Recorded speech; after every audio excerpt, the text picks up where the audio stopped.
दोस्तों इस बात में कोई शक नहीं है कि खानाए काबा मुसलमानों की सबसे मुकद्दस और पाक जगह है, लेकिन क्या ये पाक जगह यानी खानाए काबा हमेशा से ही ऐसा था? तो इसका जवाब है नहीं। जी हाँ दोस्तों, खानाए काबा हमेशा से ऐसा नहीं था। अब सवाल ये है कि अगर वो हमेशा से ऐसा नहीं था तो उसके पहले उस जगह पे था क्या? दोस्तों आज इस वीडियो में हम इसी सवाल पर गुफ्तगू करेंगे और ये भी जानेंगे कि खानाए काबा की तामीर कैसे और कितनी बार हुई। दोस्तों खानाए काबा की सबसे पहली तामीर हजरत आदम अलैहिस्सलाम की तख्लीक से 2000 साल पहले हुई और खाने काबा की सबसे पहली तामीर फरिश्तों ने की थी। दोस्तों एक बार जब फरिश्तों ने अल्लाह ताला से कहा कि इंसान तख्लीक के बाद ज़मीन पर काफ़ी फसाद और झगड़ा करेगा और बहुत खून बहेंगे, जिस पर अल्लाह पाक ने फरमाया कि जो कुछ मैं जानता हूँ वो तुम नहीं जानते। इस जवाब से फरिश्तों को ऐसा लगा जैसे अल्लाह ताला उनसे नाराज़ हो गया हो। उस वक्त फरिश्ते अल्लाह ताला को राज़ी करने के लिए अल्लाह ताला के अर्श के नीचे तवाफ़ करने लगे।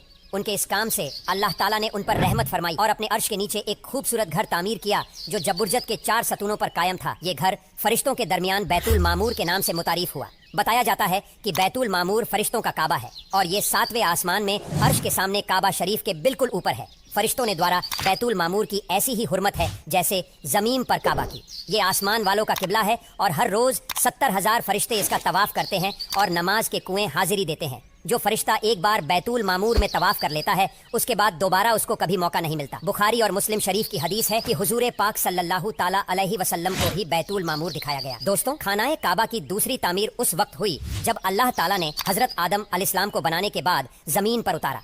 इस तरह जब हजरत आदम अलैहिस्सलाम जन्नत से जमीन पर तशरीफ लाए तो आदम अलैहिस्सलाम ने अल्लाह ताला की बारगाह में अर्ज किया, या रब्बुल आलमीन, मैं यहाँ न तो मलाइका की तस्बीह और तकबीर सुन सकता हूँ और ना ही कोई इबादतगाह देखता हूँ जैसा कि आसमान में बेतुल मामूर को देखा करता था। हजरत आदम की ये फरियाद सुनकर अल्लाह ताला ने हजरत आदम अलैहिस्सलाम से फरमाया कि जाओ, जहाँ पर हम निशान बताए वहाँ काबा बनाकर उसके इर्द गिर्द तवाफ भी कर लो और उसकी तरफ मुंह करके नमाज भी अदा करो। इस काम की नुमाइंदगी करने के लिए अल्लाह ताला ने आदम अलैहिस्सलाम के साथ जिब्राइल अलैहिस्सलाम को भी भेजा। जिब्राइल अलैहिस्सलाम आदम अलैहिस्सलाम को उस मुकाम तक लाए जहाँ से जमीन बनी थी, यानी जहाँ से सबसे पहले जमीन की झाग पैदा हुई थी और फिर वही झाग फैलकर पूरी जमीन बनी। उस मुकाम पर जिब्राइल अलैहिस्सलाम ने अपने पैर को जमीन पर मारा तो 7 जमीनों तक खानाए काबा की बुनियाद डाल दी। इन बुनियादों को फरिश्तों ने 5 पहाड़ों के पत्थरों की मदद से भरा और उन बुनियादों पर चारों तरफ दीवारें खड़ी कर दी। जब खानाए काबा की तामीर का काम मुकम्मल हो गया तो फिर अल्लाह ताला ने आदम अलैहिस्सलाम को तवाफ करने का हुक्म दिया। इसके बाद आदम अलैहिस्सलाम नमाज और इबादत में मसरूफ रहा करते। खानाए काबा की तीसरी तामीर दोस्तों, तामीर आदम के साथ वक्त के साथ साथ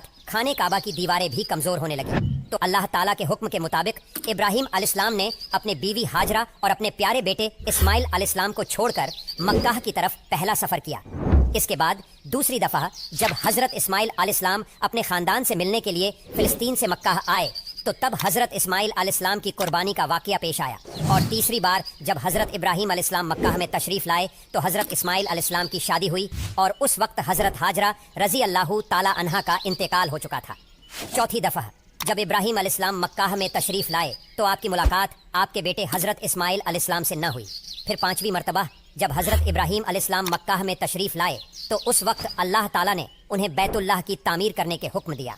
एक रिवायत के मुताबिक खाने काबा की बुनियादों की निशानदेही हजरत जिब्राइल अलैहिस्सलाम ने की। उस पर हजरत इब्राहिम अलैहिस्सलाम और हजरत इस्माइल अलैहिस्सलाम ने तामीर का काम शुरू किया। तो हजरत आदम अलैहिस्सलाम के बेटे हजरत शीश अलैहिस्सलाम ने मट्टी और पत्थर से खानाए काबा को दूसरी मरतबा तामीर किया, जबकि बाज मुफस्सिरीन का ये कहना है कि हजरत शीश अलैहिस्सलाम ने सिर्फ खानाए काबा की मरम्मत का काम किया। चौथी तामीर दोस्तों, खानाए काबा की चौथी तामीर उस वक्त हुई जब अल्लाह ताला ने हजरत नूह अलैहिस्सलाम की कौम पर तूफान का अजाब भेजा तो इस तूफान में खाने काबा भी तबाह हो गया। ये जगह सिर्फ एक ऊंचे टीले की तरह रह गई थी।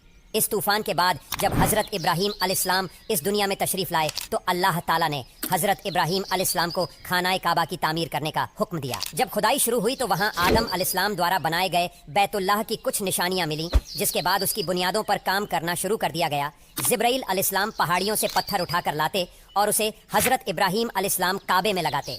फिर हजरत जिब्राइल अलैहिस्सलाम की निशानदेही से जबले अबुल कबीस के कुएं से 2 पत्थर मिले। हजरत इब्राहिम अलैहिस्सलाम उन पत्थरों को उठाकर लाए। उनमें से एक पत्थर हजरे आसवद था اور دوسرا پتھر مقام ابراہیم کے نام سے مشہور ہوا۔